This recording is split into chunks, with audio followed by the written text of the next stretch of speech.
Hello again, class. Section 1.5. Continued. This is part 3, the last one for this. We just saw example 5 there, where that limit did not exist, but I used that concept of infinity to denote it increasing without bound.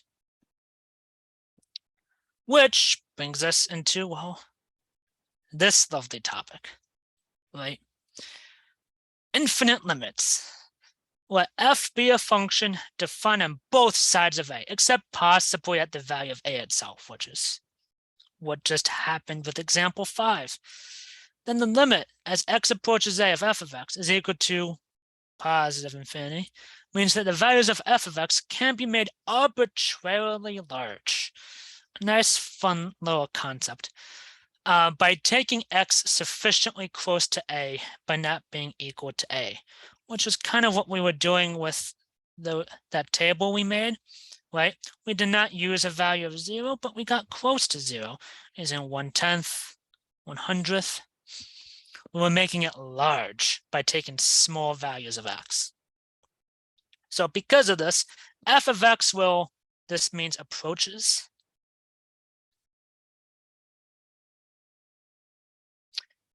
Approaches infinity as x approaches a. So, as I said before, in the last part, infinity, not a number, it's a concept. And the way that the limit is read is that this is the limit of f of x as x approaches a is infinity. So it increases without bound, as we saw with example 5. You can see that here in this graph, right? These blue lines, they increase forever to very large arbitrary numbers. When we get sufficiently close to a, but never equaling a, it increases without bound, doesn't stop. So because of that, the limit is infinity, since we don't have an actual number to define it as for this. So that's one way of it, right? And this is where we're increasing without bound. But we could also say, let f be a function defined on both sides of a, except possibly at a again. Then the limit as x approaches a of f of x is equal to negative infinity. This means the values of f of x can be made arbitrarily large in the negative sense, right? Where we have arbitrarily large numbers, negative, right? Negative, arbitrarily large numbers. By taking x sufficiently close to a, but not equaling a.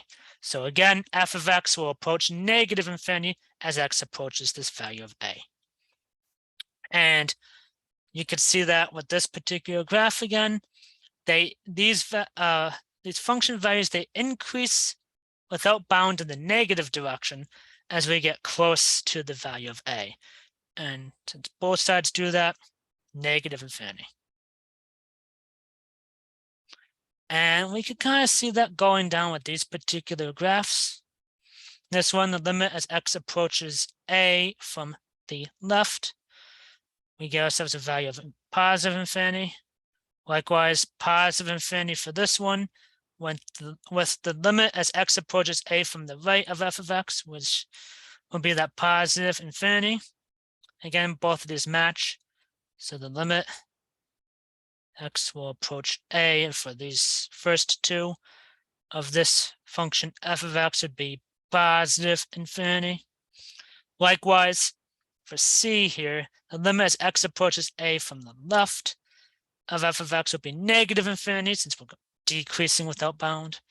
Likewise, limit as x approaches a from the right of f of x is equal to negative infinity, again decreasing without bound. So since both of those agree, this would be the limit as x approaches a of f of x is negative infinity. So an example. Limit as x approaches 1 of x squared minus 2x plus 1 divided by x minus 1 cubed. Again, I won't show this part here just yet, but I should say the graph of it per se. But if we put in a value of, let's say, positive, let's use positive 0.01. Let's go from the right side first. We get a value of 100 if we put that into all these x's. If we put in 0.001, this would be 1.001, excuse me. This would give us 1,000. Likewise, if we put in 0.99, we get negative 100. If we put in 0.999, we get negative 1,000. So from the right side, it's increasing without bound. From the left side, it's decreasing without bound.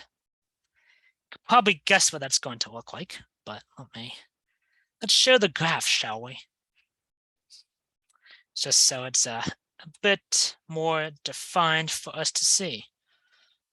X squared minus 2x plus 1 divided by x minus 1 cubed. And you could see it, Desmos does this weird thing with this line right here. That's for various reasons. But you could see as we approach 1 from the right, increasing without bound, from the left, decreasing without bound. Both sides, unfortunately, are not matching for this. So if we set this to be a function f of x, we can write the limit as x approaches 1 from the left of f of x is negative infinity. Limit as x approaches 1 from the right of f of x is equal to positive infinity. These don't match, so this limit ultimately does not exist. So the whole thing to do with these limits and infinity and whatnot, dealing with these vertical asymptotes. So vertical line x is equal to a is a vertical asymptote of the curve y is equal to f of x if at least one of these following statements holds. And, the concept when involving from an algebra class, slight different definition, but same overall idea. So at least one of these has to hold, right? Limit as x approaches a of f of x is positive infinity, or if we took it from the left, as we approach a from the left-hand side, we get infinity, or from the right-hand side, we get infinity. Likewise, if we approach a, we get negative infinity, or from either side again, we approach that negative infinity. Same overall respect. Just to show a very quick example of what all that means. We're going to find these vertical asymptotes of f of x is equal to tangent of x. We could break that down, right? Since we know tangent of x from trigonometry, this is equal to the sine of x divided by the cosine of x.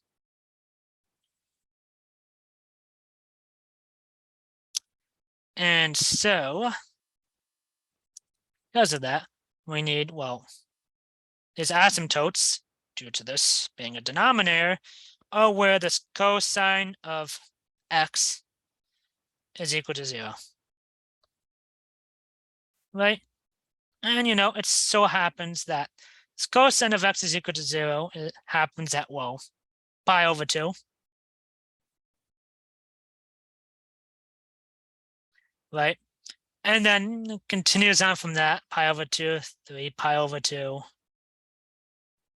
5 pi over 2, and so on. From that particular sense, just to show that, as a graph, very quickly, and just also so you could see it in both respects. Here is what the tangent of x looks like.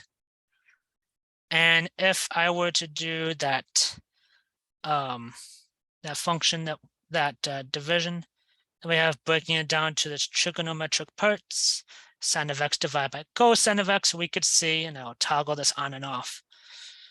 The graphs are exactly the same. As you can see, it go from blue to green. So same exact idea. You could see we have those asymptotes at those values of pi over 2. More specifically, just so we have this written down here in stone, we could see that this cosine of x, it approaches 0 from the right as x approaches pi over 2. This here being from the left. And the cosine of x approaches 0 from the left as x approaches pi over 2 from the right. So what does that mean? These asymptotes, vertical asymptotes,